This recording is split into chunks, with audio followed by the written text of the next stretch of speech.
তো কালকে ছিল আমাদের ম্যারেজ অ্যানিভার্সারি, তার জন্য বেশি কিছু করা হয়নি। অনেকদিন ধরে বিরিয়ানি খাওয়ার ইচ্ছে ছিল, তাই ঘরেই বানিয়ে নিলাম আমরা রেস্টুরেন্ট স্টাইলের বিরিয়ানি। যার জন্য দেখতে পাচ্ছ একটা পুটলি বানিয়ে নিয়েছি।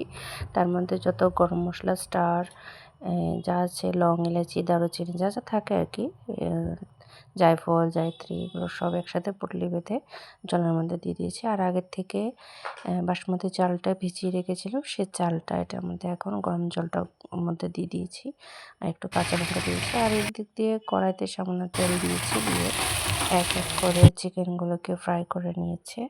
অ্যাকচুয়ালি এটা রান্নাটা আমার বড়মশাই করেছে, তো এখান থেকে চিকেনগুলোকে ভালো করে লাল লাল করে হাফ টান করে নিয়েছি। আগে তো পেঁয়াজ বেরেস্তা বানিয়ে রেখেছি বিরিয়ানিতে যাবে বলে, আর এখানে চিকেনের গ্রেভির জন্য বানানো হচ্ছে। পেঁয়াজ কুচি দিয়ে দিয়েছি, আদা রসুন বাটা, তারপরে এখানে যে মশলাটা লাগে জিরে গুঁড়ো, ধনে গুঁড়ো, লঙ্কার গুঁড়ো, হলুদ গুঁড়ো দিয়ে দিয়েছি। আর কাঁচা লঙ্কা পেস্ট দিয়েছিলাম, ভিডিওটা স্কিপ হয়ে গিয়েছে। আর এখানে দিয়ে দিলাম নুন সামান্য, আর কাঁচা টমেটো কেটে রেখেছিলাম ছোটো ছোটো করে, ওটা দিয়ে দিয়েছি।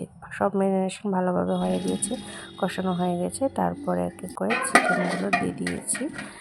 দিয়ে এখন চিকেনটা যখন ভালোভাবে কষানো হয়ে গিয়েছে, তেল বেরোনো স্টার্ট হয়ে গেছে, তখন গরম মশলা দিয়ে দিয়েছি আর গরম জল দিয়ে দিয়েছিলাম। আর এখানে একটু চিকেন মশলাটাও দিয়ে দিয়েছি। গরম মশলাটা তোমরা বেটেও দিতে পারো, তাহলে বেশ ভালো ঘ্রাণ হয়। আমার বাটাটা শেষ হয়ে গেছে, তাই আর দিনে। আর এখানে বিরিয়ানির জন্য প্রিপারেশন চলে, চালটা মারগালা হয়ে গিয়েছে, এখানে আগে একটু ঘি দিয়ে দিয়েছে।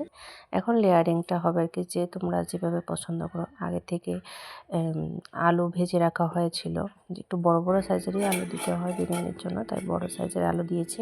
কেওড়া জল, গোলাপ জল, তারপরে একটু মিঠা আতরও দেওয়া যায়, মিঠা আতর দিয়েছে। তারপরে লাস্টে একটু হলুদ ফুড কালার ছিল, ইয়েলো কালারের ফুড কালার ছিল, সেই ফুড কালারটা দিয়েছে। তারপরে এখানে চিকেনের লেয়ারিংটা করেছিল। তারপরে আবার একটু ভাত